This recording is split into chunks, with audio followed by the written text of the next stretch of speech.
We got. I've been giving a presentation regarding the Clean Water Act for 20 plus years. I started law school in September 1972, and Congress enacted the Clean Water Act the following month. I have essentially lived with the Clean Water Act as a lawyer and as a Sierra Club member and as an activist in other organizations in Kentucky and across the nation. This earlier version, Clean Water Act 101, Use It or Lose It, was a result of the Trump election and the fear that the Clean Water Act itself was going to be rewritten, not the regulations. Those have been weakened, but the fear was that we would see with that administration a threat to the very act itself. And so that sort of redoubled my efforts to try to help Sierra Club members and members of the public learn about the act, learn to love it, and be able to better defend it. This program, this part of the program, is to talk about the Clean Water Act and the Safe Drinking Water Act, and maybe at the end of the day, the 2018 Farm Bill. Why? Why is this a part of water affordability? The planners of this program believed that in order to talk about water affordability, it would be helpful if we all had sort of a starting point on what are the laws that govern water. What does the Clean Water Act do and not do? What does the Safe Drinking Water Act do and not do? What does the Farm Bill do and not do?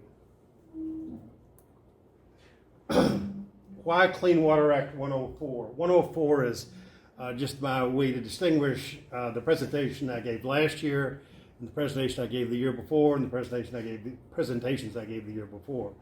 101 is basically, this is what the Clean Water Act does. My 200s are what is Trump trying to do to the Clean Water Act, and my 300s generally focus more on the Farm Bill. Why do I want to explain the Clean Water Act? That is my water sampling site in Glens Creek in Woodford County, Kentucky. Most of you have never heard of Glens Creek until last month. And Glens Creek caught fire. A distillery on Glens Creek, Jim Beam Distillery, burned down, and this creek was filled with the remnants of that incredible fire. The fire was so hot it melted the light bulbs on the vehicles that were monitoring the fire. And it had a huge fish kill, and that's my creek. And so I'm here because I'm trying to monitor that creek. I might say that I monitor above the Woodford Reserve distillery and below it. So I consider myself responsible for the water that goes into Woodford Reserve bourbon, which is made in my county. Did you bring samples? Of the water or the bourbon? So in Kentucky, the water team has developed a water plan, a water strategy. And part of it's writing the plan, part of it is what I call going back to school, learning how the Clean Water Act works. A part of it is reclaiming the river. This is our Watershed Watch program. My head is the Kentucky River Watershed Watch. These are our citizen scientists who do our water monitoring. We've added to that last year and this year something called On the Point. This is trying to get people to pay attention to discharge permits and use the US EPA ECHO website to see how the facility that they're interested in is doing.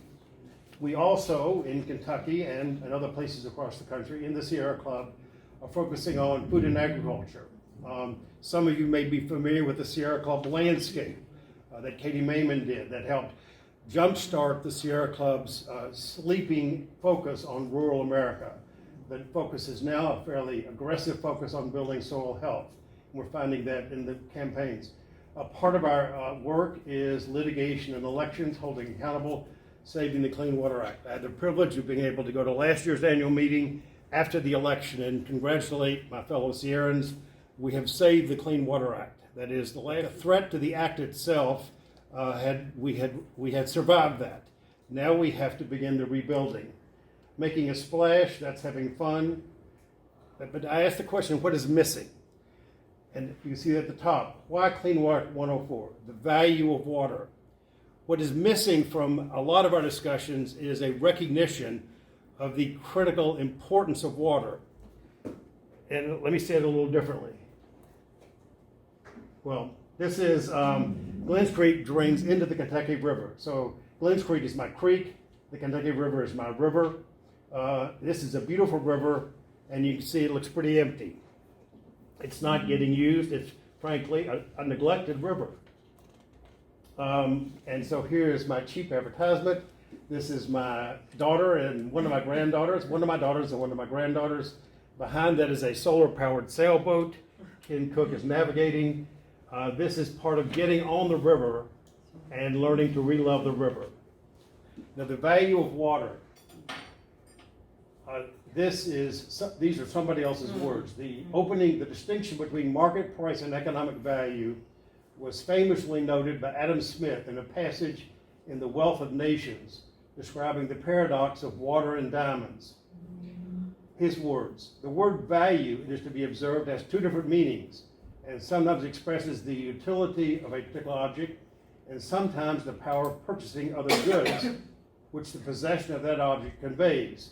One may be called value in use, the other value in exchange.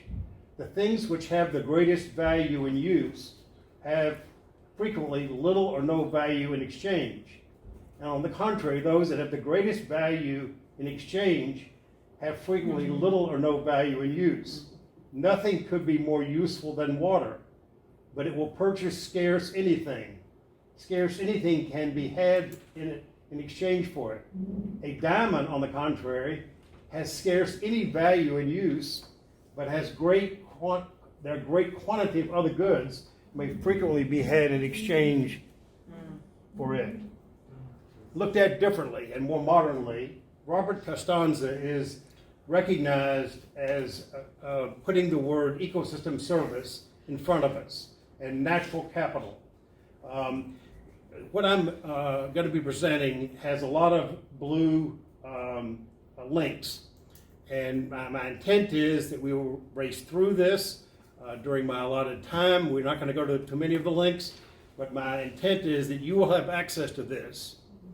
So you will have this either in your laptop or on your page, and you can go to these links and go deeper, dive into them, and put them to use. That's the goal of this presentation, is to let you know what's out there and how to get to it as easily as possible, and then go there and read or go there and act. And another part of this is my presentation, which will help explain the Clean Water Act. The emphasis is going to be that there are many, many places, frankly, throughout the Act where the public has a role and where, for the most part, the public doesn't show up. And so the decisions are made by others than the public. But that doesn't have to be. You have a role to play in making the Clean Water Act work. And the Act is designed to make it happen. So this link is to his article in Nature where he attempted to estimate 20-some years ago the global value of ecosystem services. Essentially, he calculated that the total value that nature gives us in terms of ecosystem services is double or triple the total national product globally.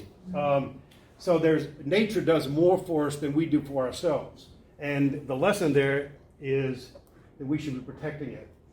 Backing up a little bit, the Sierra Club helped start the Watershed Watching Kentucky program, a citizen science program in 1997. 2 years later, the Watershed Watch in Kentucky program became an example to help the Sierra Club Sentinels, the original or legacy Sierra Club Sentinels, begin their national water monitoring program as part of the Sierra Club's Clean Water Stop CAFOs campaign. This is our websites for the Watershed Watching Kentucky program, and you can see it is intended to be a program to develop citizen monitoring, to improve capacity and support the goals of the Clean Water Act. Earlier in my presentation, I intended to do a little polling on what do you know about the Clean Water Act. So if I use the word point source, who knows what I'm talking about? If I use the word designated uses, who knows what I'm talking about? If I use the word Regional Conservation Partnership Program, RCPP, who knows what I'm talking about? A few hands, that's good. State Revolving Fund. If I use the word State Revolving Fund. Okay. Let me ask anybody who wants to volunteer, what do you think the Clean Water Act does that relates to water affordability? Name something that it does that you think might relate to water affordability. Both those of you that raise your hands every time, or those of you that didn't raise your hand any time. What is in the Clean Water Act that helps? Anybody? I didn't raise my hand on any of them, but I'm gonna say something to deal with legislation. That's the only thing I know it can deal with. Legislation. The Clean Water Act is a piece of legislation that has, as far as I can tell, has not been amended for about 20 years. I mean, it has been stuck in its current form. No side wants to touch it because they're afraid of what the other side will do. And so we try to do things by regulation. Well, I would just say generally that the Clean Water Act kind of forces us to keep the water clean. It's like it can be preventive. Whereas if you just let it continue to be dirty, it's more costly to clean the water. So in the case of Cuyahoga burning and these other rivers that are burning, to clean up is much more expensive. So to me, that would be like the overall, it helps us to it forces us legislatively and, to keep the water clean. Like by these different health. things. Preventive health. A part of the Clean Water Act is focused on issuing permits that were intended to use technology to force us toward the goals of the Clean Water Act. So let me ask, what are the goals of the Clean Water Act? Yeah, I wrote that down. Fishable, swimmable, drinkable water. Fishable, swimmable, and drinkable water. Is that the correct answer? It is correct, but it's only partially correct. Okay? That is the interim goal. What is the ultimate goal of the Clean Water Act? Isn't it to restore? What? Isn't it to restore the quality Right. of the water? All right, hold that thought, and let's see if we can get to the goal of the Clean Water Act. I mentioned the date 1972. There's a before 1972 and an after 1972. These are the terms that we're going to cover in rapid fashion. Before 1972, as I said last night, this nation embraced a very logical approach to water quality. We didn't want to waste too much energy and resources in getting too clean.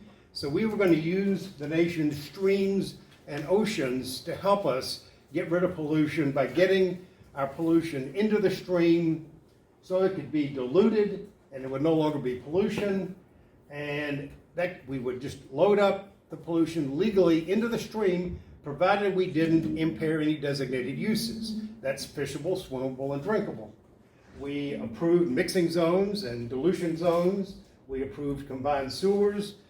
What Sylvia said is the legacy problem that cities are trying to deal with. This was our strategy, and it was a very logical strategy that the nation adopted with one serious problem. It failed. You can't do that, okay? It doesn't work because you can't ever figure out once the stream is impaired who caused that, because everybody's caused it. And so our rivers caught fire, and this is the 50th anniversary, June 22nd, 1969. The Cuyahoga River caught fire, and that is considered the fire. It's been on fire many times, but that was the fire that shamed the nation into passing the Clean Water Act. And so the Clean Water Act in 1972 set a national goal to eliminate the discharge of pollutants by 1985. That is the goal of the Clean Water Act, zero discharge of pollutants, not fishable and swimmable. They are interim goals. We're supposed to get there before we get to the ultimate goal. Now, we missed the deadline. But there are courts that have said that doesn't matter. The deadline is the law. And the fact that we failed, it simply means we have more work to do. It has not repealed the law. The law is the law. It includes no discharge of toxic and toxic amounts, and something people don't see very often, Section 1017. All of this is the first page of the Clean Water Act. It is the national policy that programs for the control of non-point sources of pollution be developed and implemented in an expeditious manner so as to enable the goals of the Act to be met through the control of both point source and non-point source pollution. I emphasize that because, practically speaking, the strength of the Clean Water Act is its point source program. Point source are discharges from a pipe. So if you're discharging from a pipe, or things that look like a pipe or act like a pipe, then you have to get a permit to discharge, or your discharge, if it includes anything other than water, is a pollutant. That is, means the addition of anything into the water that is not actually a part of the water, and any addition of any pollutant to navigable waters. So previously pollution was defined as putting so much stuff into the water that you impair the use. So you could put stuff into the water under mixing zones or whatever. It wasn't a pollutant until it destroyed the use. The Clean Water Act is clear, crystal clear. Any addition of any pollutant to navigable waters is a discharge of a pollutant, and it has to be permitted or it is illegal. The Act restates, where practical, a standard of permitting no discharge of pollutants. Now, this is 101E, is also part of the first page of the Clean Water Act. Public participation in the development, revision, and enforcement of any regulation, standard, effluent limit, plan, or program established by the administrator or any state shall be provided for, encouraged, and assisted by the administrator and the state. That is your mandate to help write and implement and enforce the Clean Water Act. This is the definition of point source. So point source means any discernible, confined, discrete conveyance, pipe, ditch, channel, tunnel, conduit, etc., including concentrated animal feeding operation. That is CAFO. That's where the term CAFO comes from. It was put in the Clean Water Act by Bob Dole, who said agriculture has changed. This is 1972. He said agriculture is changing, and a lot of agriculture doesn't look like agriculture at all. It looks like an industry, and it needs to be regulated like an industry. So concentrated animal feeding operations are point sources by definition in the law. Now, the reality is far different, but that's the law. All right, let's race through some of these. You can read this tonight when you want to go to sleep. An email. These are links. If you want the act itself, that's there. If you want EPA summary, if you want ECHO, this is where EPA records facility results. And these are the critical terms. Point and non-point. Those are the two worlds. I said the Clean Water Act works effectively, reasonably effectively, to regulate point source discharge. That is the good news. It's 45 years, thereabouts, of good news. The non-point source is the bad news. The Clean Water Act fails to regulate or address non-point source pollution. And if a point source is a pipe, or something like a pipe, non-point is generally agricultural runoff, urban runoff that is not covered under a stormwater permit, and other runoff without a discrete pipe or point from which it comes. So non-point source it's intended to be regulated in the Act. I showed you that. It was supposed to be regulated, but no program has arrived to adequately regulate non-point source pollution.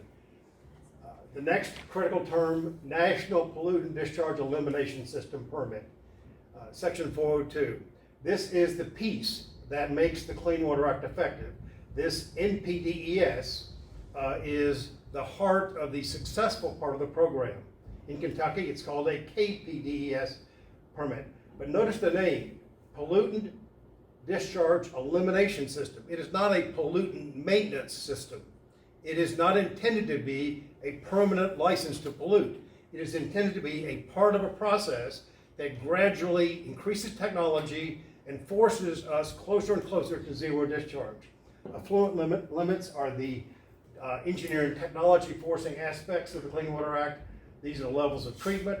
Indirect discharges mean people that discharge into a sewer treatment plant, depending on the stuff that they're discharging, they may be required to get their own permit to make sure what they're discharging doesn't kill the bugs in the sewer treatment plant. Reports, the Clean Water Act has a number of reporting requirements to help us know how we're doing. This is the center of the Act, the NPDES permit. Designated uses. So designated uses actually came before the 1972 Act, but the Act retained designated uses. So it sets water quality, it sets effluent limits, the technology requirements that every facility like it is supposed to have. So all sewer treatment plants are supposed to meet primary and secondary treatment and some examples of tertiary treatment. But then there is the designated uses that is supposed to be the scorecard. How well are the effluent limits protecting our streams? So you look at, we still have an obligation to maintain our designated uses. And so when I asked, how does the Clean Water Act address water affordability, one of the designated uses is in Kentucky, DWS doesn't mean drinking water standard, which is what it means in most places, but it means the designated use is domestic water supply. So these are the current designated uses in Kentucky. Aquatic habitat means fishable. Primary conduct, secondary conduct means swimmable. Domestic water supply means drinkable. Kentucky's water quality standard, domestic water quality source standard for nitrate, 10,000 micrograms or 10 milligrams or 10,000 micrograms. I want to pause here because Debbie said she was the nitrate capital of the world. One of the topics that Debbie has urged the Mississippi to take on is a campaign to try to lower the drinking water standard for nitrates. And so setting water quality standards is something that happens on every state. It's supposed to happen in every state on a 3-year rotational basis.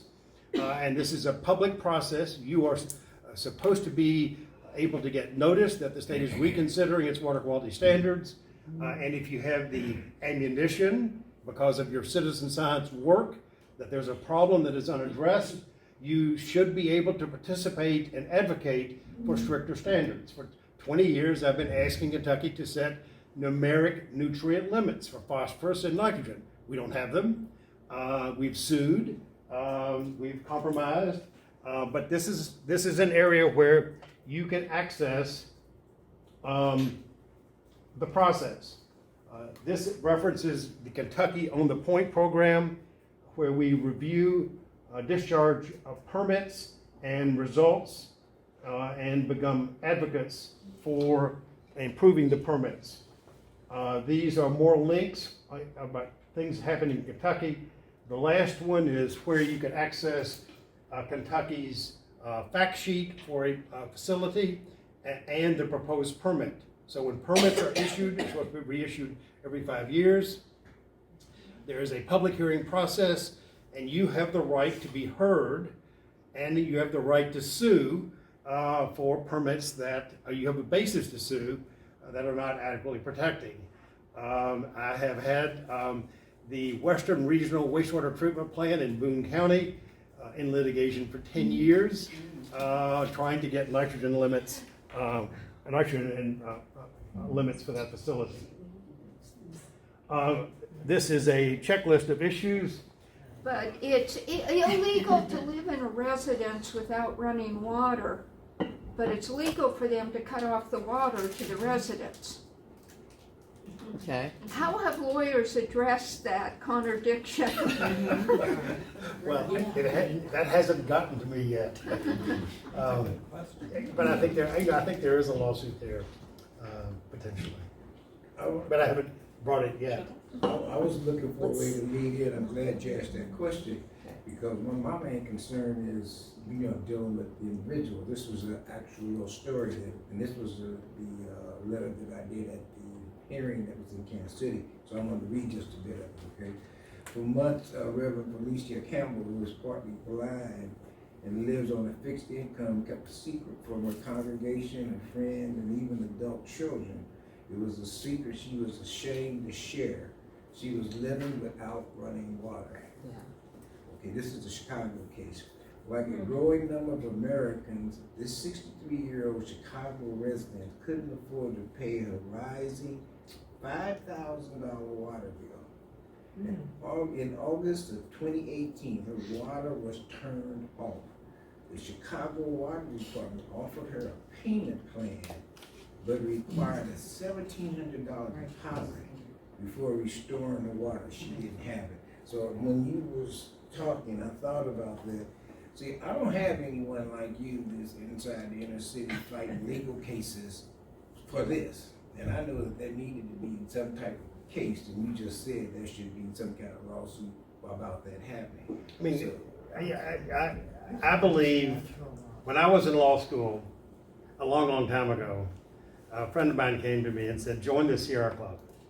And I said, when I get my first paycheck out of law school, I'll join the Sierra Club. But I kept reading cases, Sierra Club v. Morton, and other cases. And I had discovered an organization that sued for the environment. And so sure enough, right after I got my first paycheck out of law school, Jerry Thornton called me back and said, have you got a paycheck yet? Yes, I do. Remember your promise? I joined the Sierra Club in 1975 and have, when possible, brought suit on behalf of Sierra Club on water quality and on air quality issues. But the issue that you all both raised, this equity issue, I mean, the Sierra Club has a legal team, and it is capable of bringing suit. And the coal campaign is an example of using its litigation resources to basically battle coal, and we're winning that fight. But can we get Sierra Club to use its resources for equity issues? To me, that's frankly why I'm here, because I think we need to go there. Okay, just a basic kind of question. When you say shut off, you mean that these people, they walked around and they cut off 100,000 people's water? She questions that 100,000 figure for Detroit. We got some. That was I probably have a citation in that background paper I gave you. There may have been 100,000. Detroit for a while wasn't sending water bills. That someone mentioned that, or Baltimore, right? Their situation. So somehow Detroit wasn't sending water bills, and if you don't get a bill, you don't pay. In 2018, it was 11,000. 2017, 17,000. 2016, 27,000. That may be more. And 2014, 33. So they're cutting these people. Those are people actually, they possibly they cut it off. Yeah. So these people are in their houses without any water. No water. This lady had to get 5-gallon buckets of water. So, and the other thing unique about, I'm hoping unique about Detroit is we have a 40% poverty rate. And hopefully no one else is experiencing that, but you've got that many people living in poverty. A $70, $75 a month water bill is not affordable. It's not high. It is high. But it's high if you don't have money. $5,000 is a lot. So it's a lot, and so anyway, Yeah. that's. And if you set water rates based on the low income, the utility would not get enough revenue. And we were forced through the NPDES program, we put in $1 billion worth of great infrastructure to manage stormwater to get to zero discharge. Okay. So we were forced by EPA to do that. Yeah. And when the federal government is not paying, in 1970s, federal government paid 60% for water infrastructure. Today, it's 9%. To me, the answer to so much of this is federal dollars. If we can find money to build a wall, we should be able to pay 60%. We need money from the federal government for infrastructure, period. Yeah. We'll have a whole There's some we'll have a hands whole up right here. Presentation on Yeah. this. Okay. Yeah. Okay, I mean, I have like multiple questions that kind of point to the same thing, but, I mean, with Sylvia asked, how can we leverage other funding streams, and I think that really requires us to go to priorities on water. We need to establish the primary use of water, and from there, this is a pie in the sky idea, but I just want to throw it out there. We have the suggestions of carbon tax. We should really should really maybe create a water tax on other than primary use water uses, like industrial and ag. Also, I was wondering why in the list of issues, is it because of the Halliburton loophole that fracking wasn't included in the list of issues which ends with clean energy alternatives? I'm sorry, what- Coal and mountaintop blasting are in there, but not fracking, which is a major water thing, so. You asked for an issue that I left out. Yeah, What's the issue? the issue is fracking. As covered by Oh. the Clean Water Act. It's not covered by the Clean Water, I know it's not covered by the Clean Water Act. Was that a Clean Water Act specific list or issues that?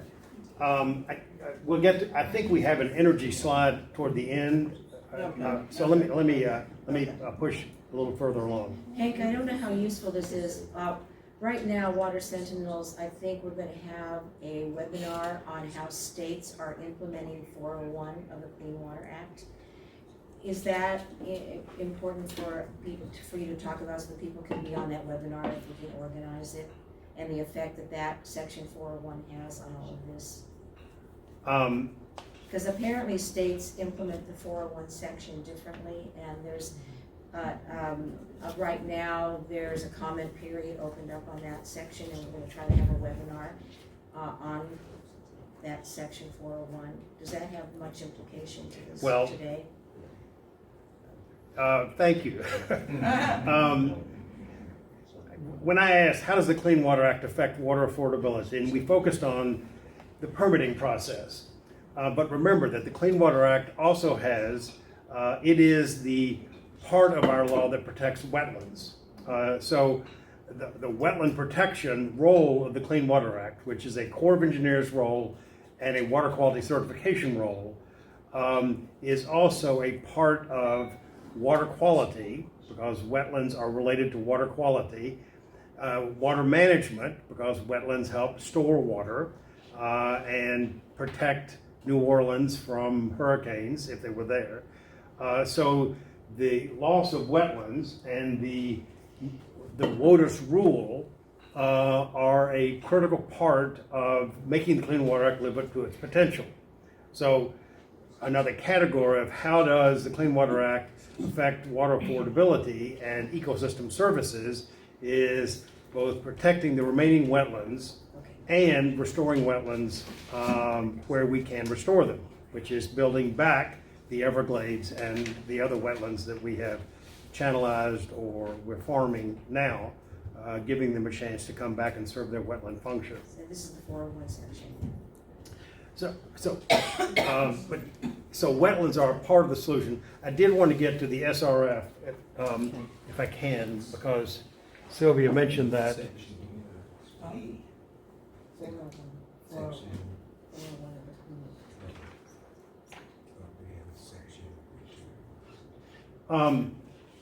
So Sylvia teed this up, but another area where the Clean Water Act has and still does have the potential to help with water affordability has to do with the state revolving fund.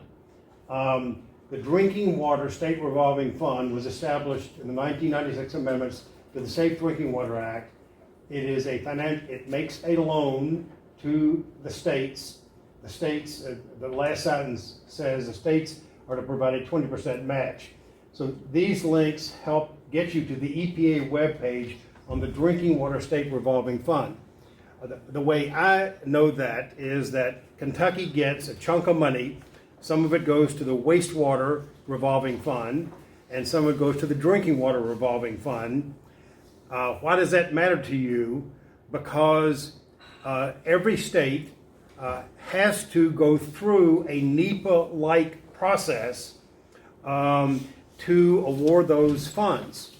And that NEPA-like process, nobody participates in.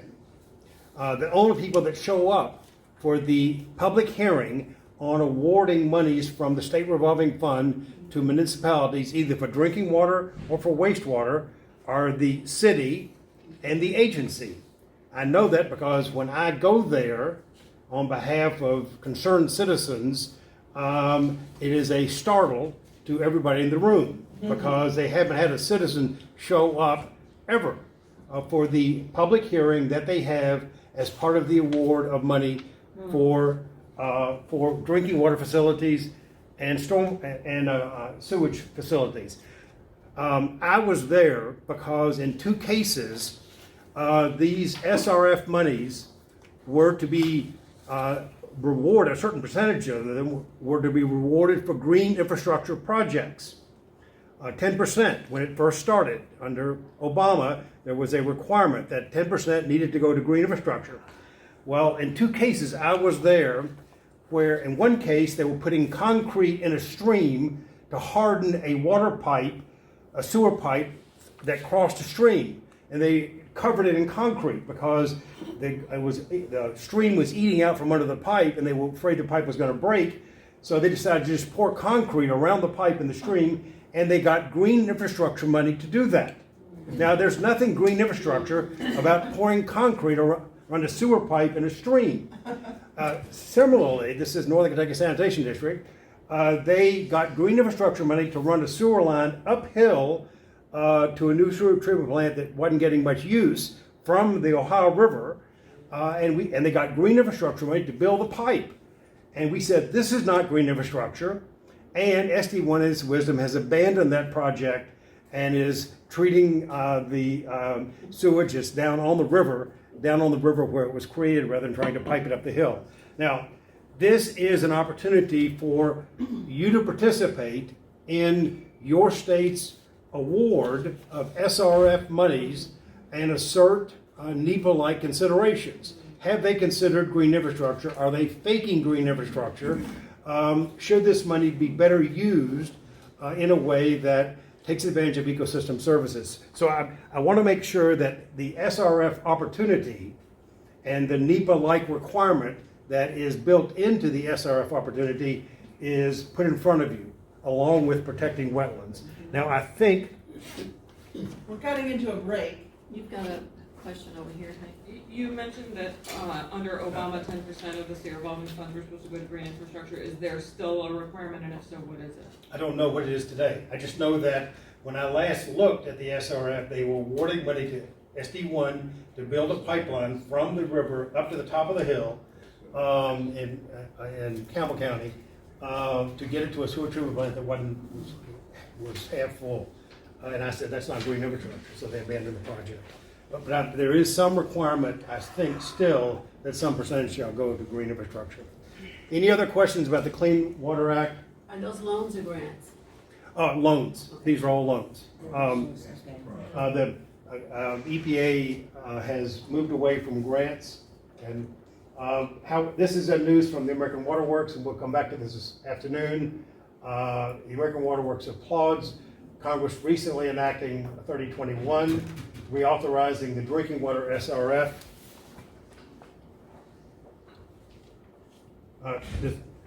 We're now getting into the afternoon. Okay.